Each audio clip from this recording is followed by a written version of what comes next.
চন্দননগরে পালিত হলো স্বাধীনতার ৭৫তম বর্ষপূর্তি উদযাপন। আমরা জানি ভারত স্বাধীনতা লাভ করে ১৯৪৭ সালের ১৫ই আগস্ট। ওই দিনই দেশ জুড়ে পালন করা হয় স্বাধীনতা দিবস। তবে অনেকেরই অজানা, তৎকালীন সময়ে সারা দেশ স্বাধীনতা লাভ করলেও চন্দননগর শহর ছিল তখনও পরাধীন। ফরাসিরা তখনও দখল করে রেখেছিল চন্দননগরকে। প্রায় ৪ বছর পরে ১৯৫০ সালের ২রা মে ফরাসি শাসনের অবসান ঘটিয়ে স্বাধীনতা লাভ করে চন্দননগর। সেই শহরের স্বাধীনতার ৭৫তম বর্ষপূর্তি উদযাপন করল চন্দননগর কলেজ ও চন্দননগর কলেজ অ্যালুমিনি অ্যাসোসিয়েশন। শুক্রবার সকালে প্রভাত ফেরি করা হয় কলেজের তরফে। উপস্থিত ছিলেন চন্দননগরের মহানাগরিক রাম চক্রবর্তী, উপমহানাগরিক মুন্না আগরওয়াল, কলেজের অধ্যক্ষ দেবাশিস সরকার, কলেজের বর্তমান এবং প্রাক্তন ছাত্রছাত্রীরা এবং চন্দননগরের বিশিষ্ট নাগরিকরা।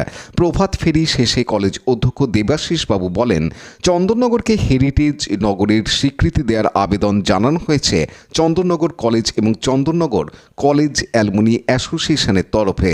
এদিন তিনি এ বিষয়ে আরও জানান। একটা দিনকে আমরা স্মরণ করছি চন্দননগর কলেজ এবং চন্দননগর কলেজ অ্যালুমিনি অ্যাসোসিয়েশন যৌথভাবে।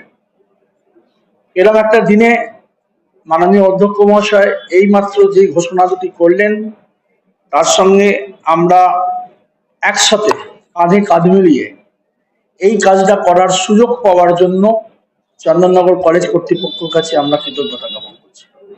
সাথে আমরা বিগত ১ মাস যাবৎ মাননীয় অধ্যক্ষ মহাশয়ের প্রস্তাব মতো এবং আমরা আমাদের কর্মসমিতিতে আলোচনা সাপেক্ষে যে সমস্ত মানুষজনের সঙ্গে চন্দননগরের যে সমস্ত স্থাপত্য এখনো আছে, সেই সমস্ত স্থাপত্যের যারা অধিকারী, যারা সেগুলোকে এখনো পর্যন্ত মেনটেন করে চলেছেন, তাদের সঙ্গে যোগাযোগ করে আমরা তাদেরকে আজকে বিকেল বেলার অনুষ্ঠানে আনার ব্যাপারে রাজি করিয়েছি। সেই অনুষ্ঠানটা আমরা বিকেল ৪:৩০ থেকে শুরু করব, ৪:৩০ থেকে ৬:৩০। আশা করি আপনারা সেই অনুষ্ঠানটিকেও কভার করবেন এবং আজকের যে সূচনা, সেই সূচনাটা আগামী দিনে আরো এগিয়ে নিয়ে যাওয়ার জন্য আমরা এই কলেজ কর্তৃপক্ষ যখনই যেভাবে আমাদের সহায়তা চাইবেন, আমরা সেটা প্রদান করার জন্য এগিয়ে আসব।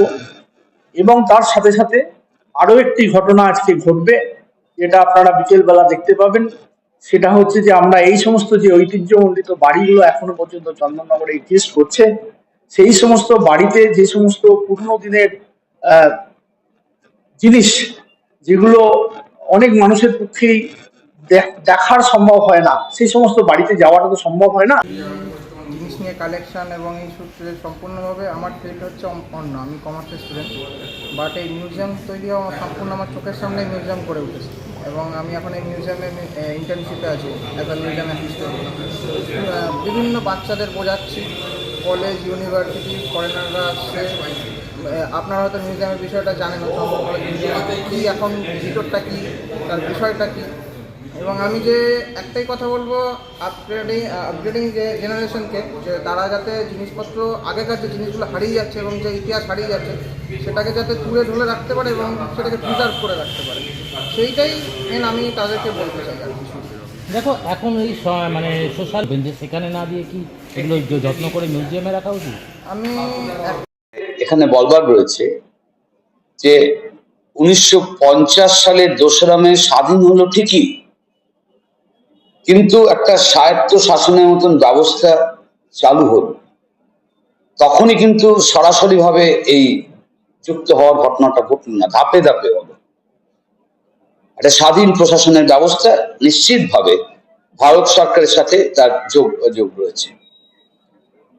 পরবর্তী অবস্থায় ধাপে ধাপে ১৯৫২ সাল এবং তারপরে চূড়ান্ত চেহারা নিল ১৯৫৪ সালের ২রা অক্টোবর, যখন গেজেট নোটিফিকেশনের মাধ্যমে ভারত সরকার চন্দননগরকে পশ্চিমবঙ্গের সাথে যুক্ত করল।